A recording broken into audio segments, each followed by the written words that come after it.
Hello students, CBSE के economic subject के 2020-21 के सैंपल पेपर को हिंदी में प्रेजेंट करने के लिए इस वीडियो में मैं क्लिक इकोनॉमिक्स यूट्यूब चैनल पे डॉक्टर अमित सिंह खोखर आपका स्वागत करता हूं।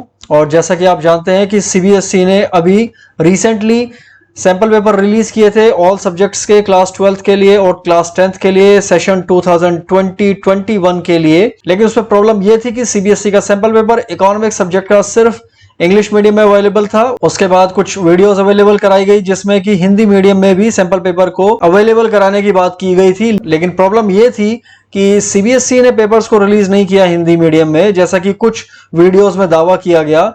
जो वीडियोस प्रेजेंट कर रही थी वो सिर्फ ट्रांसलेटेड वर्जन था सैंपल पेपर का, और उसमें बहुत सारी त्रुटियां थी, यानी बहुत सारे एरर्स थे जब हम इंग्लिश मीडियम के पेपर को हिंदी मीडियम में ट्रांसलेट कर रहे थे ऑनलाइन। लेकिन इस वीडियो में मैं आपके लिए इकोनॉमिक्स का, या जिसे हिंदी में अर्थशास्त्र कहते हैं, उसका सैंपल पेपर एक्सप्लेन करने वाला हूं हिंदी मीडियम में, और बिल्कुल उसको टू द पॉइंट और एग्जैक्ट और एक्यूरेट ट्रांसलेशन के साथ में। चलिए शुरू करते हैं इस डिस्कशन को। वीडियो थोड़ी सी हो सकता है आपको लंबी लगे, लेकिन बी पेशेंट, आप इसको ध्यान से सुने, ध्यान से देखें, पॉइंट्स को नोट करें और सैंपल पेपर को हिंदी में स्टडी करें। It is going to help you a lot. इस वीडियो में मैं आपको CBSE sample paper economic subject का जो है उसमें जो एक डिफरेंट डिजाइन इस बार आ रहा है पेपर का, और कुछ डिफरेंट टाइप ऑफ क्वेश्चंस जो आ रहे हैं उनके बारे में डिस्कस करूंगा, और साथ ही साथ इंपॉर्टेंट इंस्ट्रक्शंस के बारे में बात करूंगा। और कुछ क्वेश्चंस ऐसे भी हैं जो सीबीएसई के सैंपल पेपर में तो हैं, लेकिन वे आपके एग्जाम में नहीं पूछे जा सकते क्योंकि सिलेबस से वो टॉपिक्स डिलीट हो चुके हैं। तो चलिए शुरू करते हैं। सबसे पहले सीबीएसई का जो सैंपल पेपर है उस पेपर का डिजाइन जो इस बार आने वाला है उसके बारे में बात कर लेते हैं। थ्योरी का पेपर आप जानते हैं 80 मार्क्स का होता है, और क्लास 12 में प्रोजेक्ट वर्क होता है 20 मार्क्स का। टोटल क्वेश्चंस जो इस बार आने वाले हैं उसमें 17 क्वेश्चंस आपके मैक्रो इकोनॉमिक्स में से होंगे, जिनकी वेटेज होगी 40 मार्क्स की, जिसे हम हिंदी में समष्टि अर्थशास्त्र कहते हैं। और भारत का आर्थिक विकास के भी 17 क्वेश्चन होंगे, 40 मार्क्स की इसकी भी वेटेज होगी। तो जैसे पहले चला आ रहा था ये उसी को मेंटेन किया है सीबीएसई ने।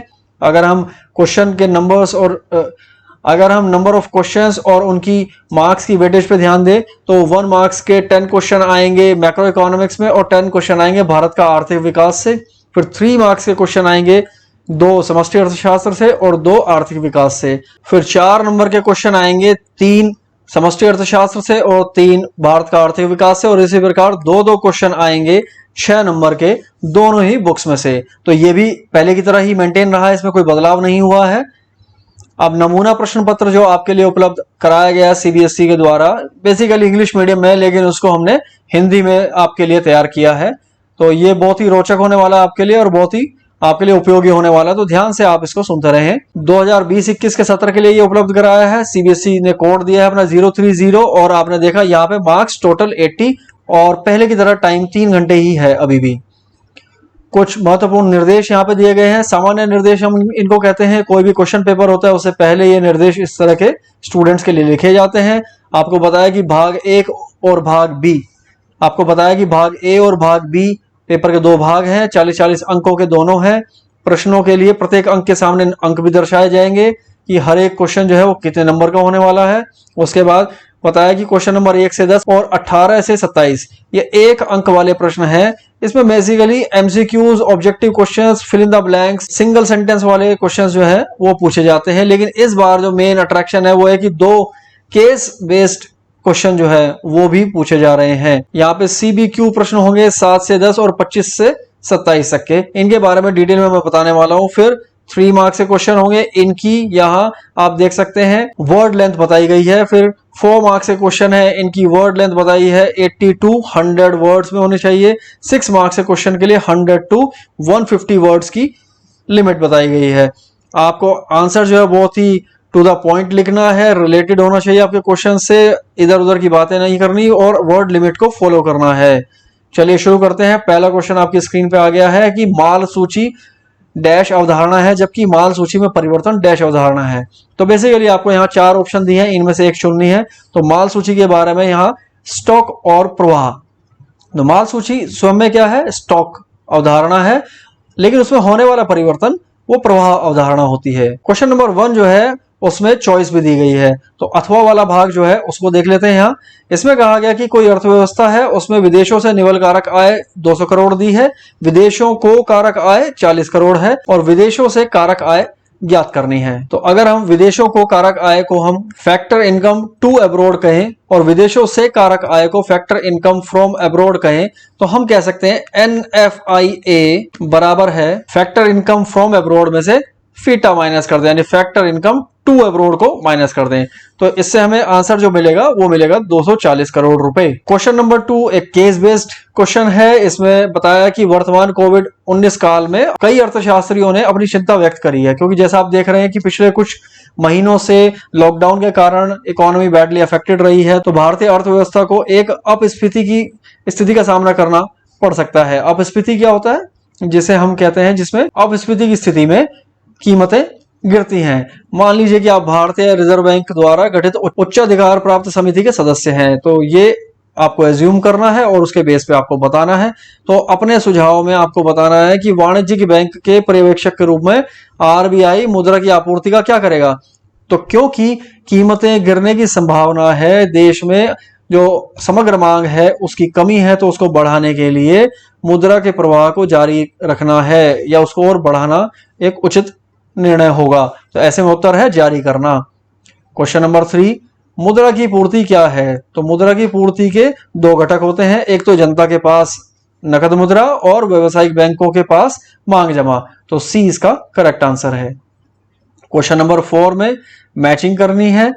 कॉलम 1 और कॉलम 2 दिए हैं, सही जोड़े बनाने हैं इसमें, और यहां दिया है चालू लेखा अधिशेष और प्राप्तियां और भुगतान, इन दोनों के लिए अलग अलग यहाँ पे संबंध बताए गए हैं। तो इसका जो सही उत्तर है वो है B2, यानी कि ये सही जोड़ा है। तो चालू लेखा अधिशेष में प्राप्तियां अधिक होती हैं भुगतान से, तभी अधिशेष आएगा चालू लेखा में। क्वेश्चन नंबर 5 4 कथनों में से एक कथन सत्य है, उसको चुनना है। तो सही कथन है कि नियंत्रित अस्थायी विनिमय दर प्रणाली में केंद्रीय बैंक विनिमय दर के उतार चढ़ाव को नियंत्रित करने के लिए हस्तक्षेप करता है। क्वेश्चन नंबर 6 में पूछा है कि एक भारतीय रियल एस्टेट कंपनी है। रियल एस्टेट कंपनी होती है ऐसी कंपनी जो रेजिडेंशियल कॉम्प्लेक्स बनाती है, ऑफिसेज बनाती है। तो ऐसी कंपनी को न्यूयॉर्क में गूगल से किराया मिलता है। यह लेन देन डैश और डैश लेखा में दर्ज होगा। तो यह जमा और में दर्ज होगा और चालू लेखा में दर्ज होगा। तो इसका सही जवाब हो जाएगा ए। अब कुछ क्वेश्चंस हैं जो दी गई जानकारी पे आधारित हैं।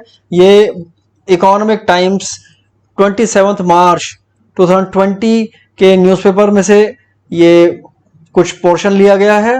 इसमें बताया कि भारतीय रिजर्व बैंक ने रेपो दर को घटाकर 4.4% कर दिया है, जो पिछले 15 वर्षों में सबसे कम है। साथ ही इसने बैंकों द्वारा रखे जाने वाले CRR को पिछले 7 वर्षों में पहली बार कम किया है। तो स्टूडेंट्स, ये क्वेश्चन जो है बेसिकली बात करता है ऐसे इंस्ट्रूमेंट्स, ऐसे टूल्स या ऐसे उपकरणों के बारे में, वित्तीय उपकरणों के बारे में जो मुद्रा के प्रवाह को नियंत्रित करने में सहायक होते हैं। लेकिन क्योंकि ऐसे जो टूल्स और इंस्ट्रूमेंट्स हैं इस बार वो सारे साथ के साथ सिलेबस में नहीं है। Repo rate, reverse repo rate, bank rate, ये सभी सिलेबस में नहीं है। तो इसलिए ये क्वेश्चन जो है ये इनअप्रोप्रिएट है आपके करंट जो सिलेबस है उसके अकॉर्डिंग। तो फिर भी मैं इसको एक्सप्लेन कर देता हूं आपके लिए। तो यहां पे बताया है कि बैंकिंग प्रणाली में इतने लाख करोड़ रुपए जारी करने के लिए सभी बैंकों के CRR में 100 आधार अंकों की कटौती की गई है। तो जैसे ही CRR में कटौती होती है या SLR में कटौती होती है तो मुद्रा का प्रवाह बढ़ जाता है। तो अगर 100 आधार अंकों की कटौती की गई है तो रुपए 1,37,000 करोड़ कुछ एक्स्ट्रा आ जाएंगे मार्केट में, मनी फ्लो जिसे हम मुद्रा का प्रवाह कहते हैं उसके रूप में आ जाएंगे। तो ये क्यों किया गया कि भारत में मंदी की संभावनाएं हो रही हैं। तो इस पे बेस्ड पूरे पे कुछ क्वेश्चंस यहाँ पे दिए गए हैं, क्वेश्चन नंबर 7 to 10। तो चलिए देखते हैं। पहला क्वेश्चन है कि RBI द्वारा रेपो दर में कमी अर्थव्यवस्था में वस्तुओं और सेवाओं की मांग को क्या करेगा, घटाएगा या बढ़ाएगा। रेपो दर में जैसे ही कमी होगी तो उससे मुद्रा का प्रवाह बढ़ जाएगा अर्थव्यवस्था में। जैसे ही मुद्रा का प्रवाह बढ़ेगा तो उसके कारण स्वरूप वस्तु एवं सेवाओं की मांग बढ़ जाएगी, क्योंकि लोगों के पास खर्च करने के लिए अधिक धन या अधिक मुद्रा उपलब्ध होगी। तो उत्तर है बढ़ाएगी। क्वेश्चन नंबर 8 है नगद आरक्षित अनुपात, जिसे हम CRR कहते हैं, उसमें अगर कमी कर दी जाए तो इसका भी प्रभाव यही होगा कि मार्केट में या बाजार में या अर्थव्यवस्था में मुद्रा का प्रवाह बढ़ जाएगा। तो ऐसे में समग्र मांग में वृद्धि होगी। यहाँ एक अंतर की बात की गई है जो कि रोजगार संतुलन को स्थापित करने के लिए आवश्यक होता है, और ये अंतर है समग्र मांग का और वास्तविक समग्र मांग का, और इसको हम कहते हैं स्फीतिकारी अंतर। आय तथा रोजगार का जो केंद्रीय सिद्धांत है उसके तहत अधिमांग के प्रभाव क्या होंगे? तो इसका सही जवाब है डी, यानी उत्पाद और रोजगार में कोई परिवर्तन नहीं होगा, परंतु सामान्य कीमत स्तर में वृद्धि होगी यदि अधिमांग होगी। अधिमांग यानी कि जब समग्र मांग जो है अधिक हो। क्वेश्चन नंबर 11 में वैध कारणों के साथ वर्णन करना है कि निम्न में से कौन सा कथन सत्य है, कौन सा असत्य है। यह क्वेश्चन 3 नंबर का है और इसके दोनों पार्ट 1.5 मार्क्स यानी 1.5 मार्क्स के दोनों ही पार्ट्स इसके हैं। पहला इसका जो पार्ट है वो है बाजार कीमत पर सकल मूल्य वर्धित और बाजार कीमत पर सकल घरेलू उत्पाद एक ही बात है क्या? तो हमें इसका बचाव करना है या इसका खंडन करना है। तो इस कथन को हम कहते हैं कि ये असत्य है, क्योंकि सकल घरेलू उत्पाद किसी अर्थव्यवस्था की सभी उत्पादक इकाइयों द्वारा एक लेखा वर्ष में सकल मूल्य वृद्धि का योग से मिलता है। तो ये किसी एक इकाई का नहीं होता बल्कि सभी इकाइयों का होता है। दूसरी बात है कि मध्यवर्ती वस्तुएं टिकाऊ प्रकृति की होती हैं हमेशा। ये बात बिल्कुल गलत है, क्योंकि मध्यवर्ती वस्तुएं तो ऐसी वस्तुएं होती हैं जिनका अस्तित्व ही खत्म हो जाता है उत्पादन के दौरान एक लेखा वर्ष में। क्वेश्चन नंबर 12 भी आप देख सकते हैं कि 3 मार्क्स का है। इसके भी दोनों पार्ट्स 1.5 मार्क्स और 1.5 मार्क्स के हैं। और यहाँ देख सकते हैं कि भुगतान संतुलन में चालू लेखा केवल वस्तु एवं सेवाओं के निर्यात को दर्शाता है? नहीं, वो तो एक पक्षीय हस्तांतरण को भी दर्शाता है। इसके अलावा विदेशों से उधार को भुगतान संतुलन के पूंजीगत लेखा के नामे पक्ष में दर्ज करते हैं क्या? ये असत्य है, क्योंकि विदेशों से उधार जो लेते हैं उसको पूंजीगत लेखा में दर्ज किया जाता है और जमा पक्ष में दर्ज करते हैं, क्योंकि इससे अर्थव्यवस्था में मुद्रा का क्या होता है? अंतर्वाह होता है। क्वेश्चन नंबर 12 का एक और पार्ट है, यानी वो उसमें चॉइस दी गई है, तो अथवा में दिया गया है यदि कोई देश चालू लेखा घाटे का सामना कर रहा है तो व्यापार घाटा अवश्य होगा। इसका हम खंडन करते हैं। क्यों? क्योंकि चालू लेखा घाटा जो है CAD जिसे कहते हैं वो एक व्यापक अवधारणा है। ये तब होता है जब दृश्य, अदृश्य और वर्तमान स्थानांतरण पर विदेशी मुद्रा का भुगतान दृश्य, अदृश्य और वर्तमान स्थानांतरण की प्राप्तियों से अधिक होता है। तो बहिर्गमन जो है मुद्रा का ज्यादा हो रहा है। ऐसे में एक देश को CAD की स्थिति का सामना करना पड़ सकता है। व्यापार अधिशेष हो जिसे हम बैलेंस ऑफ ट्रेड कहते हैं, वहां सरप्लस हो सकता है, लेकिन करंट अकाउंट जिसे हम हिंदी में कहते हैं चालू लेखा के तत्व तो और भी होते हैं। उसके घटक दृश्य के अलावा अदृश्य और वर्तमान स्थानांतरण भी होते हैं। क्वेश्चन नंबर 13 4 मार्क्स का है और इसके 2 पार्ट है, एक नंबर का और ये 3 नंबर का। मुद्रा गुणक को परिभाषित करना है। तो परिभाषा दे दी कि मुद्रा गुणक वह प्रक्रिया है जिसके द्वारा वाणिज्यिक बैंक आरक्षित अनुपात एवं प्रारंभिक जमा के आधार पर साख निर्माण करते हैं। और दूसरा भाग जो है उसको विस्तार से यहाँ देख लेते हैं। यहाँ पे आरक्षित जमा अनुपात वह न्यूनतम अनुपात होता है जो व्यावसायिक बैंकों को या वाणिज्यिक बैंकों को केंद्रीय बैंक के निर्देशानुसार आवश्यक रूप से बनाए रखना होता है। तो साख निर्माण क्या होता है? इसका व्युत्क्रमानुपाती होता है आरक्षित अनुपात का। तो इसलिए साख निर्माण का आरक्षित जमानुपात से व्युत्क्रमानुपाती संबंध है। और यहाँ फिर एक एग्जांपल दे रखा है कि अगर ये 0.2 हो जाए आरक्षित अनुपात तो ये कितना हो जाएगा? प्रारंभिक जमा 1000 करोड़ हो दी गई। तो यहाँ पे आप देख सकते हैं 1/0.2 को 1000 से मल्टीप्लाई कर दे तो 5 करोड़ रुपीज मिल जाता है। और एक और इसका एग्जांपल दिया है, तो ये सब एक्सप्लेन करने में हेल्प करेगा आपकी इस क्वेश्चन में। क्वेश्चन नंबर 14 देख लेते हैं। C = 200 + 0.5y ये उपभोग फलन दिया गया है यहाँ पर, और यहाँ C उपभोग है और Y राष्ट्रीय आय है। निवेश वह 400 करोड़ है और पूछा है कि क्या रुपए 1500 करोड़ के आय स्तर पर अर्थव्यवस्था संतुलन में है। तो यहाँ उसका हमने हल किया है। हमने पाया है कि Y बराबर 1200 करोड़ रुपए है संतुलन के स्तर पर, तो इसलिए 1500 करोड़ के संतुलन स्तर पर आय 1200 करोड़ से अधिक है, तो यहाँ पे संतुलन नहीं है। इसके बाद इसमें अथवा भी करके एक चॉइस दी है और ये थ्योरेटिकल क्वेश्चन दिया है कि अपेक्षित बचत क्या होता है और पूर्ण रोजगार क्या होता है। इसको 2-2 नंबर में डिवाइड करा गया है। 4 नंबर का टोटल क्वेश्चन है। अपेक्षित बचत क्या होता है? जो एक्चुअल नहीं है, जिसकी आशा की गई है, एक्सपेक्टेड जिसे हम कहते हैं इंग्लिश में, तो अर्थव्यवस्था के विभिन्न आय के स्तरों पर नियोजित बचत को, नियोजित यानी प्लान्ड है, उसे अपेक्षित कहते हैं। और पूर्ण रोजगार कि जब देश में जितने भी संसाधन हैं, और हम यहाँ बात करते हैं इस यूनिट में, इस इकाई में मानव संसाधनों की बात करते हैं, तो ऐसे मानव संसाधन जो काम करने के लिए इच्छुक भी हो और काम करने की जिनमें क्षमता भी हो, सक्षम हो, तो उन सबको काम मिल जाए, उनको लाभकारी नौकरी मिल जाए प्रचलित मजदूरी दर पर, तो वो पूर्ण रोजगार की स्थिति कहलाती है। ऐसे में अनैच्छिक बेरोजगारी नहीं होती है। क्वेश्चन नंबर 15 देख लेते हैं। 2020-21 के अप्रैल जून तिमाही में वर्ष 2019-20 के समान तिमाही की तुलना में भारत का जीडीपी 23.9% संकुचित हो गया। ये अखबार में भी आया था, अभी तो केस बेस्ड कह सकते हैं हम इसको।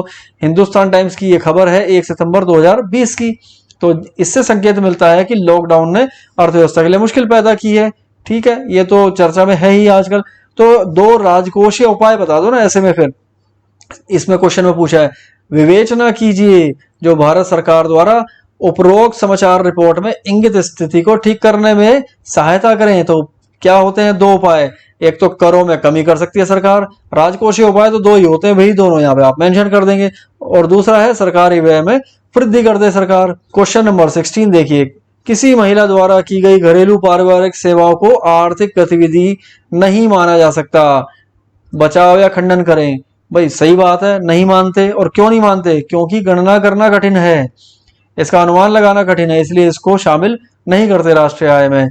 और चक्रवात के पीड़ितों के लिए मुआवजा सरकार द्वारा उठाए गए कल्याणकारी उपाय का उदाहरण है। हाँ जी बिल्कुल है, उदाहरण तो है उसका, लेकिन इसको राष्ट्रीय आय में शामिल नहीं करते क्योंकि ये क्या है? हस्तांतरण भुगतान है सरकार के द्वारा पीड़ितों को।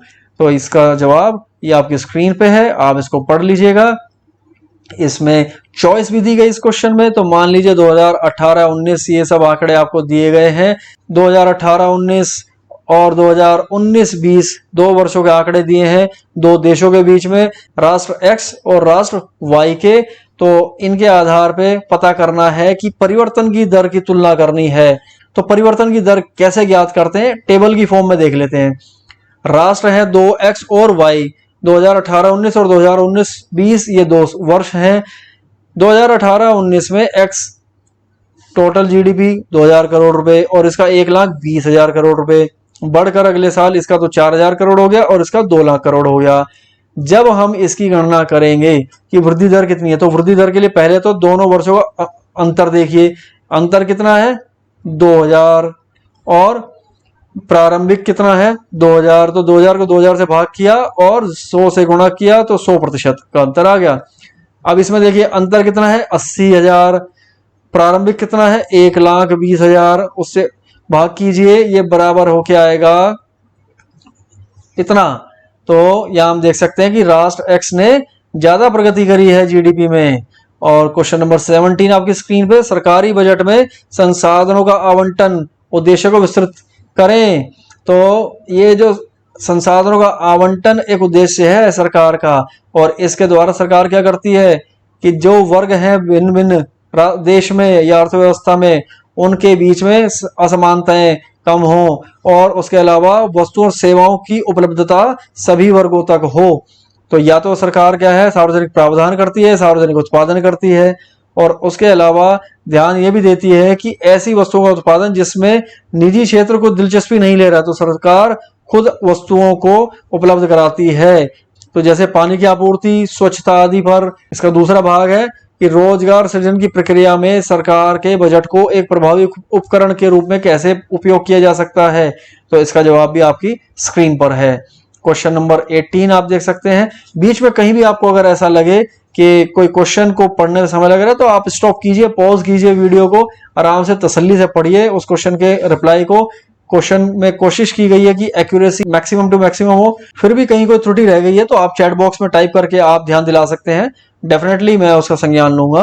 प्रश्न 18 डैश 1991 भारत के वित्त मंत्री थे। तो कौन है वो शख्सियत जो 1991 भारत के वित्त मंत्री रहे और उस समय जो भारत में आर्थिक संकट था उसको मिटाने में उनकी महत्वपूर्ण भूमिका रही? तो वो है डॉक्टर मनमोहन सिंह। और ये था भारत का आर्थिक विकास का पहला क्वेश्चन, 1 नंबर का है ये क्वेश्चन। उसके बाद में क्वेश्चन नंबर 19 आप देख सकते हैं। भारत ने वर्ष 1921 के बाद जनसंख्या परिवर्तन की डैश अवस्था में प्रवेश किया। तो ये दूसरी अवस्था थी, क्योंकि इससे पहले भारत की जनसंख्या बढ़ नहीं रही थी, बल्कि लगभग समान बनी रहती थी, क्योंकि मृत्यु दर और जन्म दर दोनों ऊंची थी। लेकिन 1921 के बाद जन्म दर तो ऊंची बनी रही, लेकिन मृत्यु दर में धीरे धीरे कमी आने लगी। और 1921 एक अकेला ऐसा वर्ष था जब जनगणना में भारत की जनसंख्या घटी थी। क्वेश्चन नंबर 20 को आप देख सकते हैं कि ये एक नए पैटर्न का क्वेश्चन है। ऐसे क्वेश्चंस आपको जो प्रीवियस पेपर हैं सीबीएसई के उसमें नहीं देखने को मिलते हैं। काफी चर्चा हो रही है इस तरह के क्वेश्चंस की, तो प्रैक्टिस की जरूरत है अगर ऐसा क्वेश्चन एग्जाम में आ जाए, ताकि आप सरप्राइज ना हो। और इसमें दिया गया है अभिकथन और कारण, दो कथन दिए गए हैं। तो अभिकथन को पढ़ेंगे आप और देखेंगे क्या ये सही है। अगर ये सही है तो फिर कारण को भी पढ़ना है और देखना है कि क्या कारण जो है वो सही है। फिर तीसरी बात जो देखनी है कि ये जो अभिकथन है, क्या उसका विवरण इस कारण के आधार पर दिया जा सकता है। तो यहां हम देख रहे हैं कि अभिकरण और कारण दोनों सत्य हैं, और विवरण जो है इसके आधार पर किया जा सकता है, कारण के आधार पे। तो ऐसे में हमें इस विकल्प का चयन करना है। सत्य हो दोनों, लेकिन कारण जो है उसका स्पष्टीकरण ना करता हो अभिकथन का, तो विकल्प बी चुनना है। कथन सत्य है लेकिन कारण जो है वो गलत है, तो विकल्प सी। और कथन गलत है लेकिन कारण सत्य है, तो विकल्प डी। तो ऐसे 4 विकल्पों में से एक विकल्प को चुनना है, और यहां पर सही विकल्प है ए, यानी कि दोनों सत्य हैं और कारण जो है अभिकथन का सही विवरण भी देता है। क्वेश्चन नंबर 20 का एक चॉइस क्वेश्चन भी है अथवा के रूप में, और यहां आप देख सकते हैं वही अभिकथन और कारण वाला क्वेश्चन दिया गया है। पुनः आप देखेंगे अभिकथन और कारण को पढ़ना है, और उसको पढ़ने के आधार पर निर्णय लेना है कि 4 विकल्पों में से कौन सा विकल्प सही है। तो विकल्प बी सही है इसमें। फिर क्वेश्चन नंबर 21, ये भी ऐसा ही क्वेश्चन है। अभिकथन और कारण को पढ़ना है और इसके आधार पर 4 विकल्पों में से एक को चुनना है। तो यहाँ सही विकल्प है बी, यानी कि कथन और ये जो कारण है सत्य तो दोनों हैं, लेकिन कारण जो है वो अभिकथन का सही विवरण नहीं है या उसका स्पष्टीकरण सही नहीं करता है। क्वेश्चन नंबर 2 में चीन के बारे में कुछ जानकारी दी गई है, और कॉलम 1 और कॉलम 2 जो है उनका मिलान करके हमें देखना है कि कौन सी जोड़ी सही है। तो ग्रेट लीप फॉरवर्ड, सामूहिक रूप से खेती, नहीं, गलत है। फिर कम्यून पद्धति, अपने घरों में उद्योग शुरू करना, यह भी नहीं है। फिर सर्वहारा सांस्कृतिक क्रांति और चीन में आर्थिक सुधार। तो यहां आप देख सकते हैं कि बाकी 3 गलत है, लेकिन सी और 3 का जो मिलान है वो सही है, तो ये सही उत्तर होगा। 1 नंबर का क्वेश्चन था ये। क्वेश्चन नंबर 23 आपकी स्क्रीन पे देखो, डैश ने जनसंख्या को नियंत्रित करने के उपाय के रूप में एक संतान नीति को अपनाया। तो कौन सा देश है? तो बहुत कॉमन क्वेश्चन है। चीन ने 1 चाइल्ड पॉलिसी को अपनाया था, जिसके आधार पे उसने अपनी पॉपुलेशन को बहुत कंट्रोल कर लिया। शायद भारत को भी जरूरत है इस तरह की पॉलिसी की, क्योंकि इंडिया की पॉपुलेशन बहुत तेजी से बढ़ रही है अभी भी। अब ये बहुत बड़ी जानकारी यहां दी गई है। इस जानकारी के आधार पे क्वेश्चन नंबर 24 से लेकर 27 तक के क्वेश्चंस को सोल्व करना है, और ये एक केस बेस्ड क्वेश्चन कहा जाएगा कि यहाँ पे एक घटना का वर्णन किया गया है या कुछ यहाँ पे तथ्य प्रस्तुत करे हैं। तो इसको पढ़ सकते हैं आप, इसको काल्पनिक केस स्टडी कहेंगे हम। तो इसके आधार पे हम देखते हैं कि सदियों से भारत में किसानों ने कर्ज का सहारा लिया है। पहले के समय में इसके अनौपचारिक स्रोत होते थे कि मित्रों से, परिवारजनों से, रिश्तेदारों से कर्ज लिया करते थे। स्वतंत्रता के बाद सरकार के प्रयासों से औपचारिक क्षेत्र के सक्रिय रूप में दृश्य आ गया। तो औपचारिक क्षेत्र जैसे बैंक से ऋण लेना या फिर जो कोऑपरेटिव सोसाइटी होती हैं उनसे ऋण लेना, उनसे लिया जाने लगा। रीजनल रूरल बैंक की स्थापना हुई, तो किसानों को ऋण के जो औपचारिक स्रोत हैं उनको उपलब्ध कराए जाने के लिए सरकार ने काफी कार्य किया है। अब होता क्या है कि अगर फसल खराब हो जाए, अनियमित बारिश हो और भूजल स्तर में अगर कमी होती है, तो इसकी वजह से कई बार फसल खराब हो सकती है। जैसे टिड्डे, अन्य कीटों के हमले से भी फसल खराब हो सकती है। तो इससे क्या होता है कि आय की अनियमितता बनी रहती है किसानों की। तो अब उन्हें क्या करना पड़ता है, निजी ऋणदाता जो होते हैं, महाजन होते हैं, ऐसे लोगों के चंगुल में फंस सकते हैं वो, और ये लोग ऊंची ब्याज दर लगाते हैं। इससे किसानों का दुख जो है, उनका संताप जो है उसमें वृद्धि होती है। तो भारत में समय समय पे सरकारों ने क्या करा, भिन्न भिन्न कारणों से अलग अलग समय पे ऋण माफी छूट योजनाओं की शुरुआत करी कि जब जब लगता है कि किसानों के ऊपर ऋण ज्यादा हो रहा है तो ऋण माफी कर देते हैं ताकि किसानों का दुख कम हो सके। तो इसके बारे में अलग अलग जो अर्थशास्त्री हैं, विशेषज्ञ हैं, उनकी अलग अलग राय है। तो सरकार ने ये एक कदम तो उठाया है किसानों के दुख को कम करने के लिए, लेकिन ऐसी ऋण राहत योजनाओं की लागत और लाभ अर्थशास्त्रियों के बीच व्यापक रूप से बहस का विषय है। कुछ तो कहते हैं कि भाई ये योजनाएं गरीब और सीमांत किसानों के लिए बेहद फायदेमंद है। कुछ कहते हैं कि ये योजनाएं राजकोषीय बोझ में इजाफा करती हैं, सरकार के ऊपर कर्ज बढ़ता है, बोझ बढ़ता है अगर वो ऋण माफी करती है। और कुछ और लोग हैं, कुछ और अर्थशास्त्री हैं, वे कहते हैं कि ऐसी योजनाएं आदत खराब कर देंगी किसानों की। चलिए इस जानकारी पर आधारित क्वेश्चन नंबर 24 को करते हैं कि भारत में किसानों के लिए आय की अनिश्चितता या अनियमितता का प्रमुख कारण क्या है, अनियमित वर्षा या ऋण की अनुपलब्धता। तो सही जवाब है अनियमित वर्षा। क्वेश्चन नंबर 25 देख सकते हैं। कुछ अर्थशास्त्रियों का तर्क है कि गरीब और हाशिए पर खड़े किसानों के लिए कर्ज माफी की योजनाएं बेहद फायदेमंद हैं। ये ऋण ग्रस्तता का जो बोझ है उससे बाहर निकाल देती हैं किसानों को। ये क्वेश्चन सारे अभी तक 1 नंबर के चल रहे हैं भारत के आर्थिक विकास से। इसके बाद क्वेश्चन नंबर 26 देख सकते हैं आप। भारत की ग्रामीण बैंकिंग संरचना में क्या है कि कई ऐसी एजेंसीज हैं, ऐसे बहु अभिकरण हैं, ऐसे संस्थान हैं जो भारत की ग्रामीण बैंकिंग संरचना को बनाते हैं। उसमें एक प्रमुख बैंक क्या है उसके बारे में बताना है, और इसका कार्य है किसानों को कृषि उद्देश्य के लिए सस्ती दरों पर ऋण प्रदान करना। तो यह है क्षेत्रीय ग्रामीण बैंक। अब क्वेश्चन नंबर 27 आप देखिए कि डैश बैंक दीर्घकालिक विकास के लिए ऋण प्रदान करता है। भूमि विकास बैंक ये बेसिकली भूमि की गुणवत्ता में सुधार के लिए ऋण देता है। ये सारे थे क्वेश्चन 1 नंबर के। अब क्वेश्चन 3 नंबर के देख लेते हैं। 2 क्वेश्चन आ रहे हैं 3 नंबर वाले। पहला क्वेश्चन है क्वेश्चन नंबर 28 जिसमें भारत में चिकित्सा पर्यटन के बारे में पूछा गया है। तो मेडिकल टूरिज्म इसको कहते हैं इंग्लिश में, और ये काफी बढ़ रहा है भारत में पिछले कुछ वर्षों में। इसका कारण क्या है कि भारत में एक तो स्वास्थ्य सेवाएं जो है उसके पेशेवर हैं, यहाँ पे प्रौद्योगिकी में भी काफी सुधार हुआ है, अच्छे हॉस्पिटल बन गए हैं, और इसके अलावा ये सारी सुविधाएं भारत में क्या है अन्य देशों की तुलना में कम खर्चीली हैं। इसलिए यहाँ लोग विदेशी नागरिक सर्जरी कराने, अंग प्रत्यारोपण कराने, दंत चिकित्सा कराने के लिए और तो और कॉस्मेटिक देखभाल के लिए भी यहाँ आने लगे हैं। क्वेश्चन नंबर 28 में चॉइस भी दी गई है।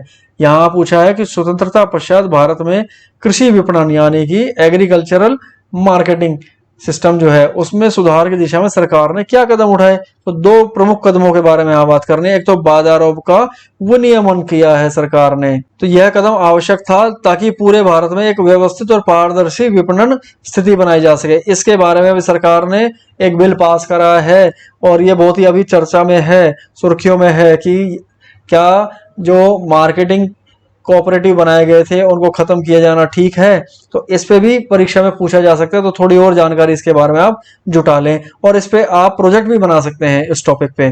इसके अलावा दूसरा टॉपिक है आधारिक संरचना जो है वो उपलब्ध कराई सरकार ने, जैसे सड़क, रेलवे, गोदाम, कोल्ड स्टोरेज और प्रसंस्करण इकाइयां जैसे भौतिक आधारिक संरचना सुविधाएं सरकार ने उपलब्ध कराई है, जिससे अब किसान आसानी से अपने माल को बड़े शहरों तक पहुंचा सकते हैं, बंदरगाहों तक पहुंचा सकते हैं और उसको कोल्ड स्टोरेज में रख करके सुरक्षित भी रख सकते हैं। अब क्वेश्चन नंबर 29 देख लीजिए, ये भी 3 मार्क्स का क्वेश्चन है। इसमें पूछा कि भारतीय अर्थव्यवस्था के संदर्भ में कार्यबल के अनौपचारिकरण, ये बड़ा कॉमन क्वेश्चन है, बहुत बार पूछा जाता है एग्जाम्स में। इस अवधारणा के बारे में पूछा गया है। तो अनौपचारिकरण बढ़ रहा है क्योंकि अब ज्यादा लोगों को अनौपचारिक कार्य क्षेत्र में रोजगार मिल रहा है, तो कुल कार्यबल में अनौपचारिक कार्यबल के अनुपात में वृद्धि हो रही है और इस प्रक्रिया को कार्यबल का अनौपचारिकरण कह देते हैं। क्वेश्चन नंबर 30 देख लीजिए, आर्थिक सुधार प्रक्रिया में कृषि क्षेत्र ऐसा लगता है कि जैसे ये छूट गया है, इसकी उपेक्षा हुई है, या फिर यूं कहिए कि इसके विकास पर प्रतिकूल प्रभाव पड़ा है। तो इस कथन को हम कह सकते हैं कि आर्थिक सुधार प्रक्रिया का कृषि क्षेत्र पर प्रतिकूल प्रभाव निम्नलिखित तरीके से पड़ा है। पहली बात कि सुधार अवधि में कृषि क्षेत्र में सार्वजनिक निवेश घटा है। उर्वरक में सहायता मिलती थी किसानों को, जिसकी वजह से वो काफी उर्वरक का प्रयोग कर सकते थे, जिससे किसानों के खेतों में फसल जो है अच्छी पैदा होती थी और किसानों की जो उत्पादन की लागत थी वो भी काफी कम थी। अब उदारीकरण और आयात शुल्क में कमी के कारण अब क्या है, विदेशी कृषि उत्पाद काफी देश के भीतर आने लगे हैं, तो इससे अंतर्राष्ट्रीय प्रतिस्पर्धा बढ़ गई है और कृषि में निर्यातोन्मुखी नीति को अपनाया गया, जिससे क्या हो रहा है कि नकदी फसलें ज्यादा उगाई जाने लगी हैं और जो खाद्यान्न है उनका उत्पादन कम होने लगा। अब जब खाद्यान्न का उत्पादन कम होगा और जनसंख्या देश की लगातार बढ़ी रही है, तो ऐसे में खाद्यान्न क्या होंगे, महंगे होंगे, क्योंकि वो तो मूलभूत आवश्यकता है किसी भी मनुष्य की। क्वेश्चन नंबर 31 देख लीजिए। भारत में आत्मनिर्भर भारत का नारा दिया गया अभी हाल ही में प्रधानमंत्री के द्वारा। तो यहाँ इस क्वेश्चन में यह पूछा गया है कि आत्मनिर्भरता तो हमेशा से हमारा जो है एक प्रमुख उद्देश्य रहा है नियोजन का। आपने 4 उद्देश्य पढ़े हैं, उसमें से एक उद्देश्य आत्मनिर्भरता होती है। तो जो चैप्टर नंबर 2 है आपका भारत का आर्थिक विकास का, उसमें इसके बारे में चर्चा की गई। तो यहाँ आपको क्या करना है, दिए गए कथन से सहमत अगर आप हैं तो उसके औचित्य का तर्क सिद्ध करना है आपको। तो दिया गया कथन जो है वो सत्य है। स्वतंत्रता के पश्चात प्रारंभिक अवधि में सरकार की जो नीति थी उसके उद्देश्य वस्तु, सेवाओं, प्रौद्योगिकी और पूंजी के लिए विदेशी देशों पर निर्भरता को कम करना था। तो सेल्फ रिलायंस जिसे हम कहते हैं आत्मनिर्भरता, भारत के 4 जो प्रमुख उद्देश्य थे नियोजन के, जब भारत में पंचवर्षीय योजनाएं बनाई जाने लगी तो उन 4 में से एक था। क्यों आत्मनिर्भरता को बढ़ावा दिया गया? क्योंकि आशंका थी कि आयातित खाद्य आपूर्ति, विदेशी प्रौद्योगिकी और विदेशी पूंजी अगर ये भारत के भीतर आएंगे तो इससे भारत की निर्भरता दूसरे देशों पे बढ़ेगी और ये दूसरे देश हैं वो भारत के आर्थिक निर्णयों में हस्तक्षेप करेंगे। तो इस प्रकार आत्मनिर्भर भारत मुख्य जोर भारत को एक ऐसी अर्थव्यवस्था बनाना है जो आत्मनिर्भर हो। इसमें एक चॉइस क्वेश्चन भी दिया गया है कि 1991 के आर्थिक सुधारों के तहत वित्तीय क्षेत्र के मोर्चे पे क्या कदम उठाए गए हैं। तो 2 बड़े कदम उठाए गए थे। एक तो आरबीआई का रोल जो है वो बदल दिया। वो पहले था नियामक और बाद में उसको बना दिया सुविधा करता, यानी सुविधा उपलब्ध कराना बैंकों के लिए। ये अब आरबीआई का काम है, नियम बनाना उसका काम अब कम रह गया है। तो वित्तीय क्षेत्र को अब क्या है, ज्यादा स्वायत्तता मिल गई है। अब उनको स्वतंत्र निर्णय लेने की शक्ति प्रदान कर दी गई है। इसके अलावा निजी बैंकों की उत्पत्ति हुई, वो चाहे विदेशी हो चाहे देसी हो। तो भारतीय और विदेशी मूल के निजी बैंक भारत में स्थापित होने लगे। क्वेश्चन नंबर 32 में टेबल दे रखी है 1980-90 और 2015-17 के कुछ आंकड़े दिए गए हैं भारत और चीन के बारे में। और इसमें ये आंकड़े जो दिए गए हैं ये सकल घरेलू उत्पाद के बारे में है। इसका स्रोत भी बताया गया क्वेश्चन में और यहाँ आंकड़ों की तुलना करने के बाद विश्लेषण करना। तो आप देखिए 1980 से 90 तक जो जीडीपी की जो वार्षिक वृद्धि दर है प्रतिशत में, भारत की 5.7 और चीन की 10.3, तो ज्यादा है और चीन की भारत से। लेकिन 2015-17 के समय में भारत की वार्षिक वृद्धि दर ज्यादा हो गई। तो इसी का वर्णन हमने यहाँ पे कर दिया है, आप इसको आराम से पढ़ सकते हैं। क्वेश्चन नंबर 33, यदि संसाधन निष्कर्षण की दर पुनर्जनन की दर से अधिक है तो यह पर्यावरण की क्षमता को कम करता है। वैध कारणों के साथ इसका औचित्य स्थापित करना है। अब देखिए संसाधन जो है, प्राकृतिक संसाधन जो है, उनका निष्कर्षण कैसे होता है, जब उनका प्रयोग होता है। और पुनर्जनन कब हो सकता है? प्रकृति की अपनी एक प्रक्रिया है पुनर्जनन की, कि संसाधन जो एक बार नष्ट हो रहे हैं प्रकृति उनको दोबारा से उत्पादित करती है। उसके बारे में चर्चा करनी है। और निर्धनों की पहचान करने के लिए कैलोरी आधारित आदर्श एक पर्याप्त उपाय नहीं है। आप पॉवर्टी यानी निर्धनता वाले पाठ में पढ़ते हैं कि भारत में कैलोरी आधारित निर्धनता के माप थे।